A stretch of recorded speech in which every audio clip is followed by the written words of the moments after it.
If you own a business or you're an executive in an organization, there is something more powerful and beneficial to you than anything else. And it's not new customers. It's not more sales. It's not more reach or exposure. This one thing transforms your opportunity more than anything else, and is one of the secrets of wealth. I'm Justin Hitt with Sustainable Wealth Secrets.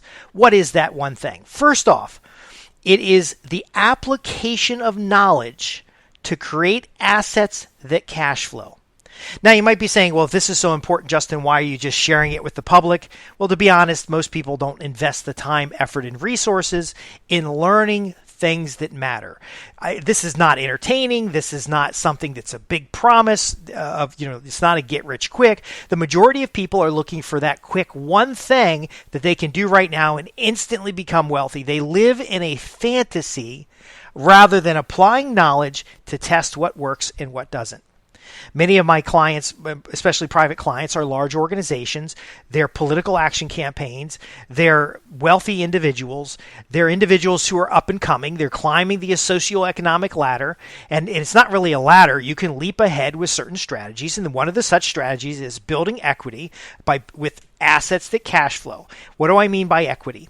It means that if you've purchased something, you have a cost basis, and then that item, whether it's has a high liquidity or low liquidity, has a sale value in the marketplace.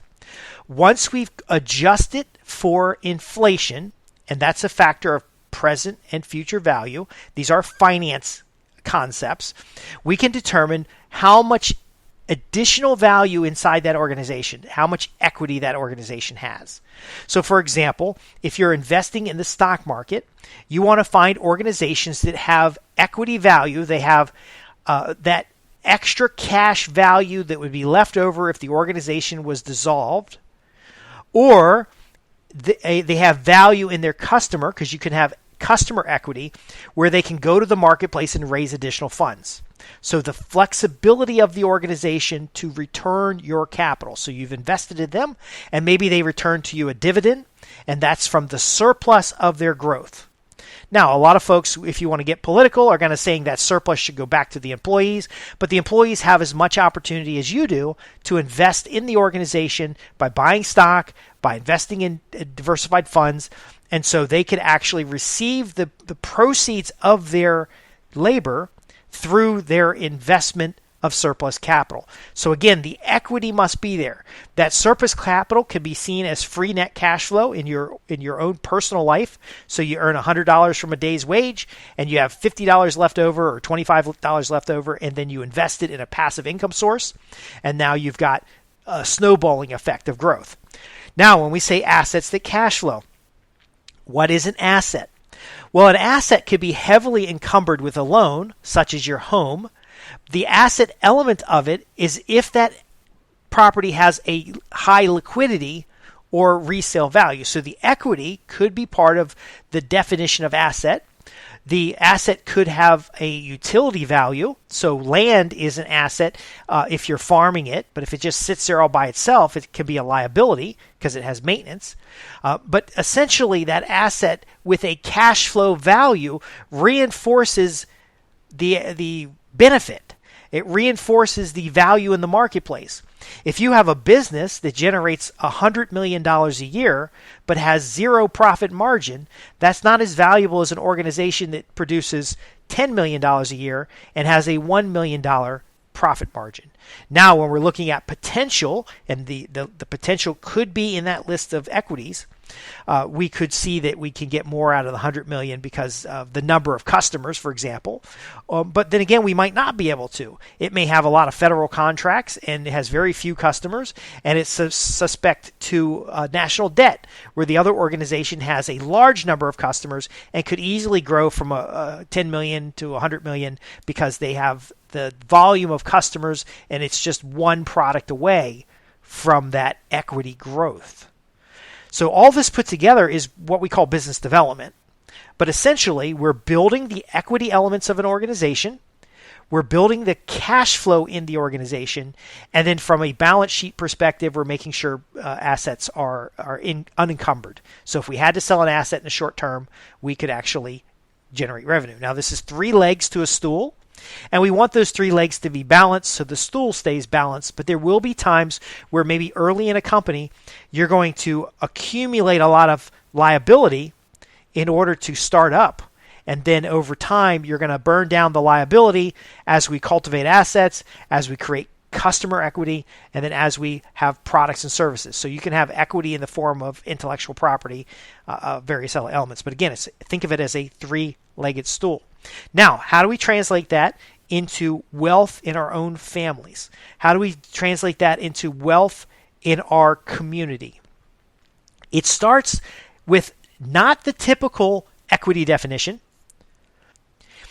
The concept of equity has been hijacked. Equity is not something you receive, it's something you earn. Equity is cultivated through your behavior, through the focus and attention of your activity, through the development of relationships and connections, and equity is produced and actually very difficult to keep if you're not actively serving someone else. So that equity in your personal life could be the equity in your home. And that has to do with the decision to buy in the right neighborhood. It's the decision to how you maintain and care for your home. It's ultimately what you do with your home. Now, we teach intentional thrift, and so we're not buying big giant homes hoping for equity. We're more likely to buy homes that someone else will live in the sense of a rental property, or as a commercial property that you might put several different people in it.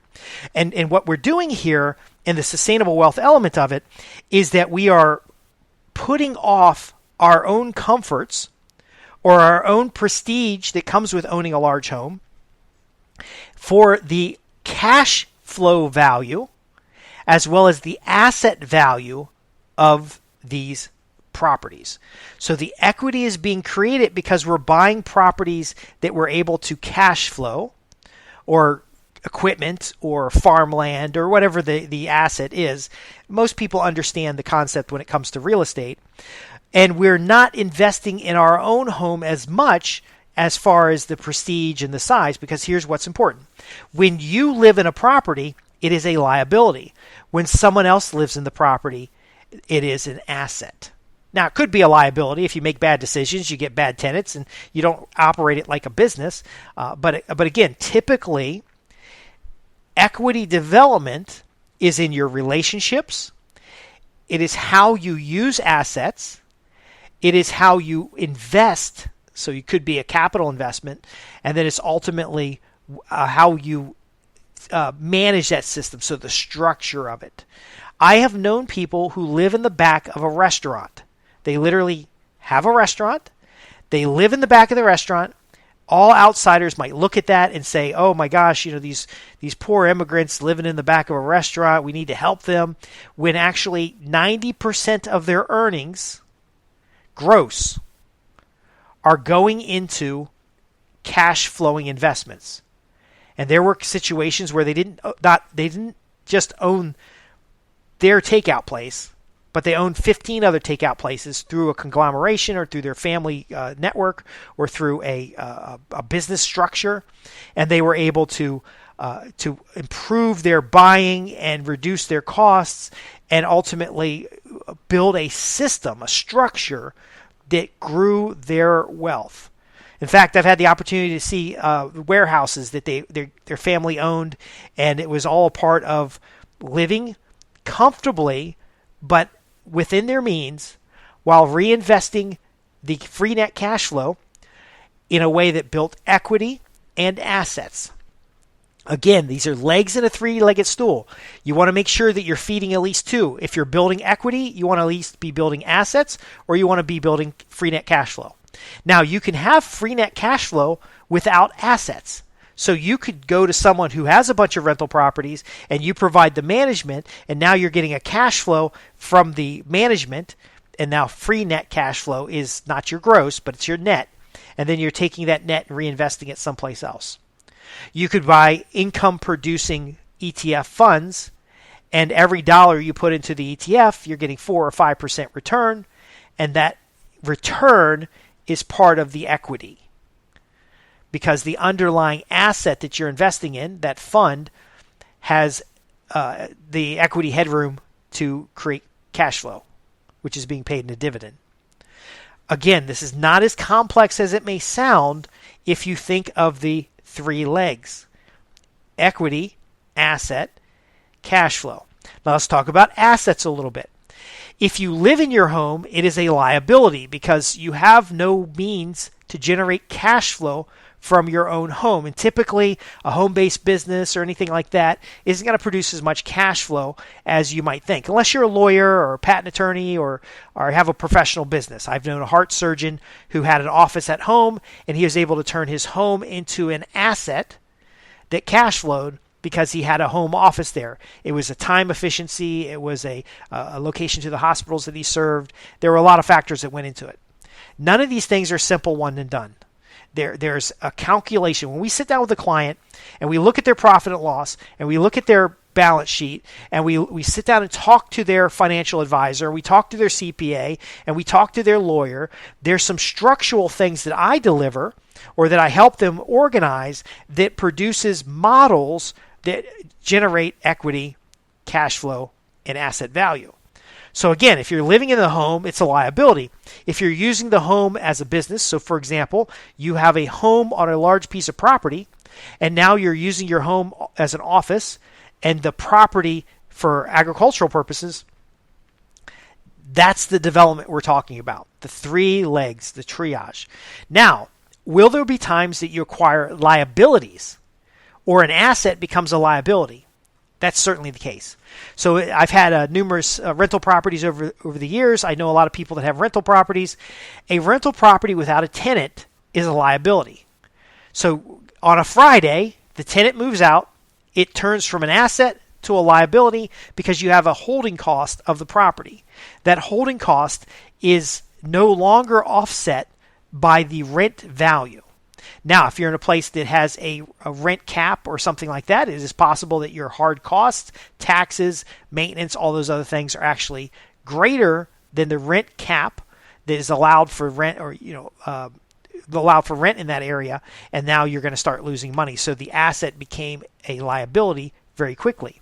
We want to be constantly looking at liabilities and asking the question, how do we monetize this? How do we cash flow it? How do we get it into the asset category?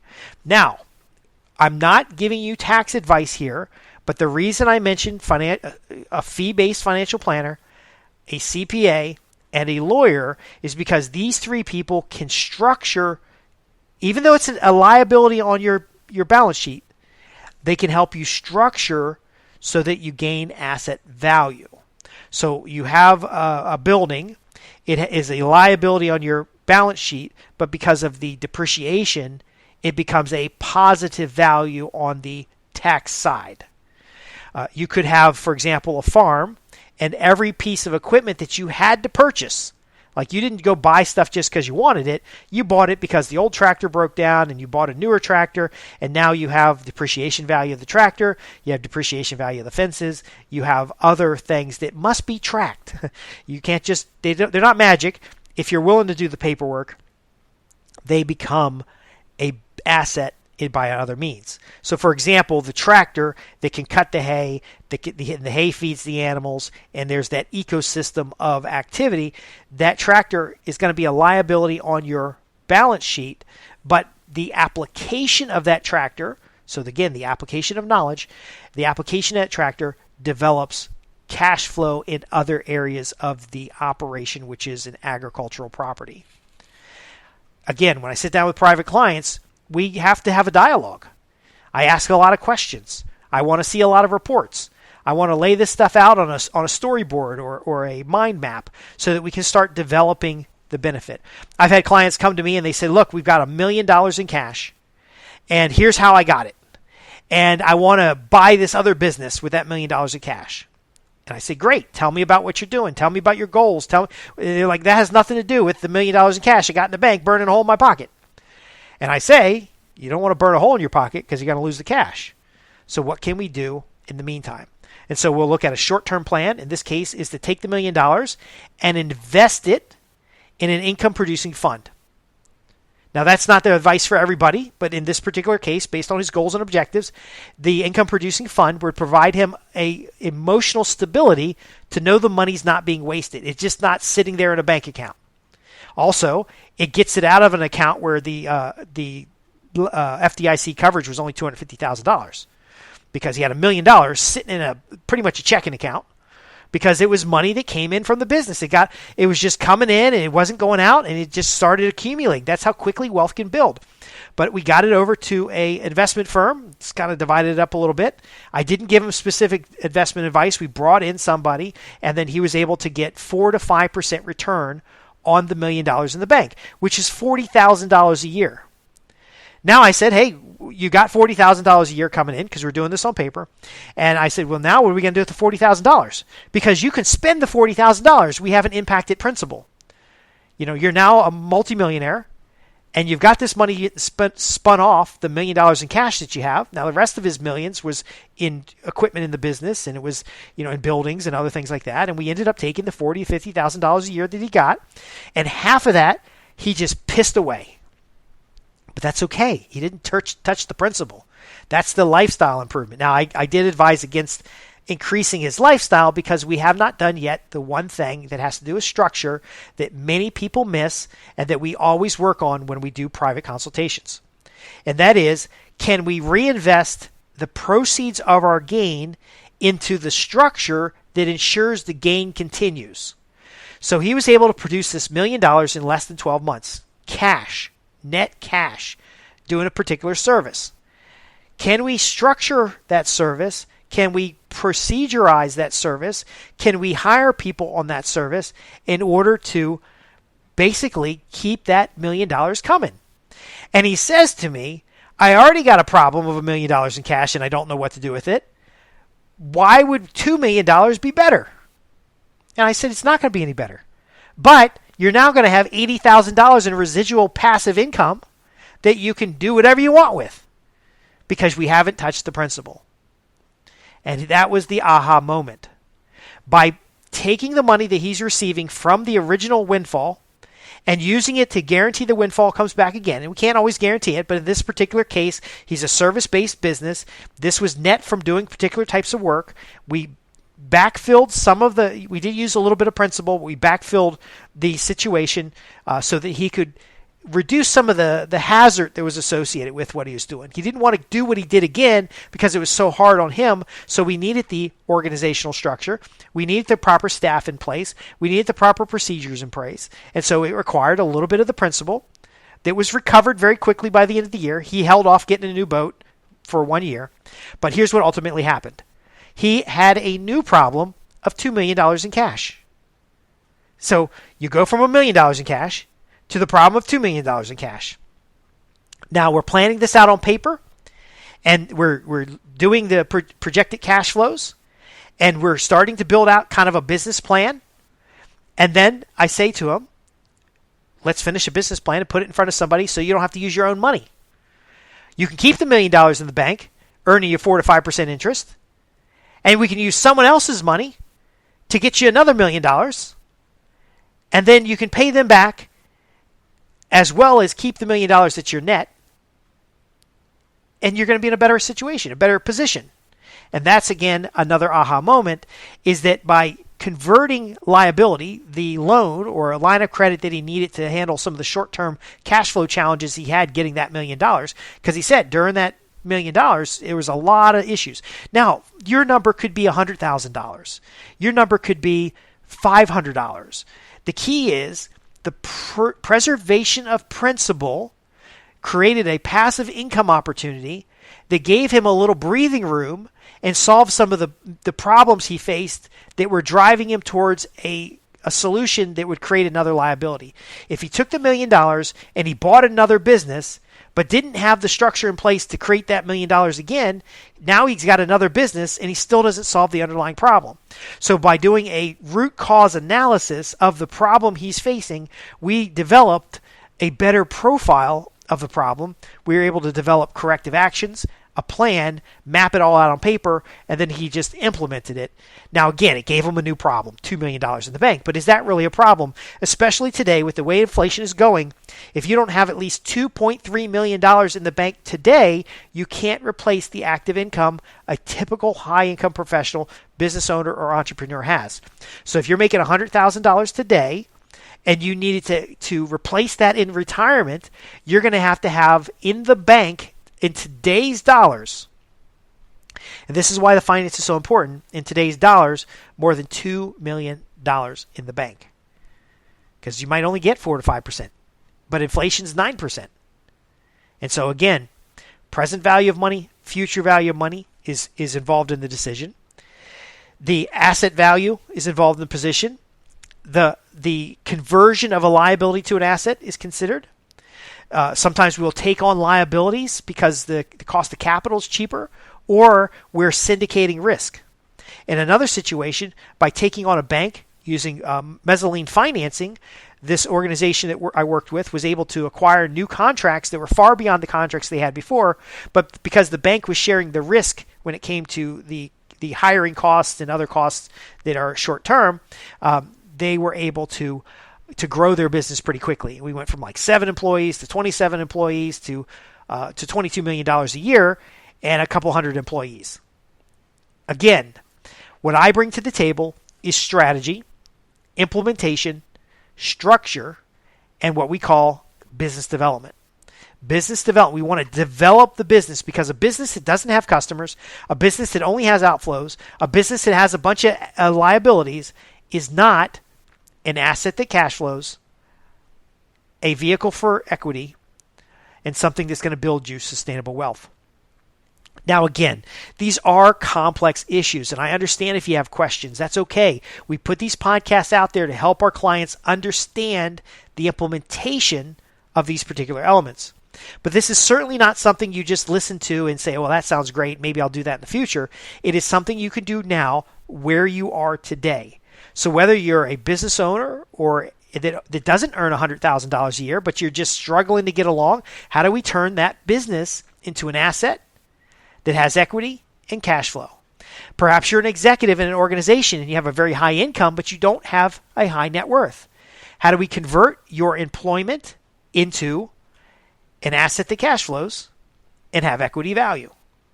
Now, sometimes for the executive, it's creating a structure for you that builds on your experience and knowledge, because unfortunately a lot of employees, when you start getting 40, 50 years old, are laid off and you have that sudden change. And if you are someone who already has a high net worth, but you don't have cash flow, you can realize the challenge of that three-legged stool. How do we develop equity, cash flow, and asset value? Now, when you have all three of these things, why does it create wealth so easily? Why does it create wealth so consistently?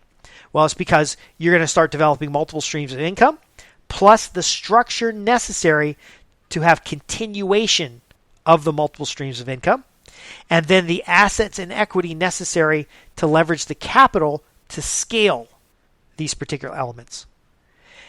It is not an easy concept, but that's why when we sit down, we're going to whiteboard it, we're going to storyboard it, we're going to build mind maps, we're going to develop plans, because what is magical about all of this is that it can be packaged into a plan. I've got like probably 100 plans that I've packaged with clients over the years. The way that works is we have a mutual exclusive value to it. They got a copy of it, and as they implement it, it becomes part of their operational plan. It becomes part of their mission statement, becomes part of their day-to-day activities. It also helps communicate to the lawyer, the CPA, and the certified financial planner kind of what's going on here. And we develop what's called a master plan for that particular slice of what that individual is going to do. Now, what we often find is there are a lot of competing plans out there. And so if we write the plan down and we operationalize the plan, and I know if you're an individual, you're thinking, well, I don't need an operation plan to run a household. You could have a household plan, though. You could have an investment plan. You could have a savings and wealth building plan. It doesn't really matter what you call it, but being written down in paper. Now when your family gathers together, now when your business partners gather together, now when you have that quarterly summit of family members as you're pooling money to invest, or business partners as you're pooling money to invest, you have a tangible thing to discuss and to work from. Because I will tell you that as you feel the power of that three-legged stool, you're going to want a whole bar with these three-legged stools. And alcohol in this doesn't mix. Here's my bigger point. We want to get one of these triages straight. We want to start sifting and sorting through what you're doing and get one plan in place. It's not a comprehensive plan that covers every area of what you do. It doesn't have to be comprehensive, but it's something that we can eventually assign a manager to. And I'll give you the ice cream store analogy real quick because it's easy to understand. You got one ice cream store. You have a certain number of flavors of ice cream that you know your customers consistently buy. You're located on one corner of the town. You've got a consistent business plan and you're ready to expand. You've almost packaged it so a teenage kid can run the store, and now you can open another store on the other side of town. Both stores have the same operation plan. You've only syndicated what you've done, and now you can start reducing costs because you can get better contracts for ice cream, you can have better distribution, you can have employees swap between stores. A lot of people are satisfied with that. One or two ice cream shops, you're happy. But if you want to be like Baskin-Robbins, you can then start packaging that plan, which you've tested over the years, into a franchise, and now you can sell that plan to other people, or you can license that plan to other people, or you can open up shop in the next town over. And as you open up more locations with the proper planning, the equity value grows, the asset value grows, the cash flow grows, and now you're able to pool funds to be more sustainable, to reduce your risk, and to ultimately increase your diversity. And so you can go from a little ice cream stand to Baskin-Robbins. They didn't have to add more flavors. They didn't have to have any gimmicks. They basically had a cookie-cutter plan that worked. Another example is McDonald's. Another example is the Kinko's office supply store. There are so many examples of this because they focused in on one thing, cultivated the assets, developed around that. Now, it may be one plan, but it's going to, again, have multiple streams of income. It's going to have multiple connections in your organization. It's going to have shared resources. But the greatest growth of your assets and wealth is what we do on the personal side, is now that one thing is a satellite of the many things that you develop. So when we develop a plan together, yeah, sure, you might invest $50,000 to $100,000 to get the plan developed and to start shifting what you're doing. But we're creating free net cash flow to pay for the plan and to pay for the talent that's working on the plan and to make sure that you're structured correctly and to make sure you're getting the tax breaks and to make sure all the numbers are right. And then once you've done it once, it's no longer a complex activity. And you can do it again and again and again. And then now you start having these satellites that evolve around your family wealth. So now you're making money in the ice cream shop and the oil lube place, and you're putting the ice cream shops next to the oil and lube place because you own the piece of land, and you know that when people are over there getting their oil and lube done, they're going over there and getting their ice cream, having an ice cream or a snack, and you own the underlying piece of land that just happened to be built big enough to build another building on it, and that other building has rental cash flow. Can you see the evolution? The biggest challenge I have, though, is getting people to focus on the one thing. To get that anchor in place that gives you the stability in the marketplace, that gives you the cash flow so that you're not worrying about where the money's coming from the next day, to perhaps give you a customer base that you enjoy serving and working with, to take that daily paycheck and turn it into passive income, to turn it into new opportunities. If you're interested in doing this, from time to time we do have space available, but I do this podcast because so many people don't understand the opportunity that's available, and it starts with those three legs. Now, we can go through and look at your liabilities as one thing that we start doing. How do we convert those liabilities into equity or assets? Now, once we take the liability and we turn it to an asset, how do we create more equity? Can you see how easy this becomes?